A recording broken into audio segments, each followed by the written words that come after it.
So we're just now leaving the storage place. I didn't really want to record while the guy was there because, you know, he was in a little bit of a hurry, but we got the stuff. So I ended up picking up a authentic Rocket Bunny kit for it. Well, it's not the full kit, it's just the front flares and the rear flares.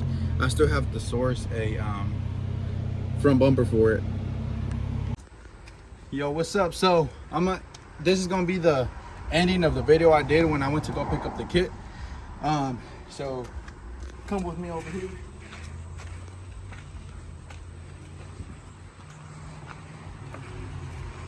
So I'm gonna briefly show you guys, but here's the actual kit so you guys can see it in the daylight.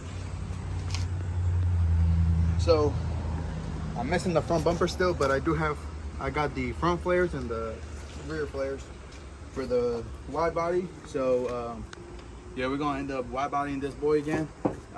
This time with the original kit though, real Pandem kit. And we're gonna start it in the next video you guys will see. So we'll catch you in a bit.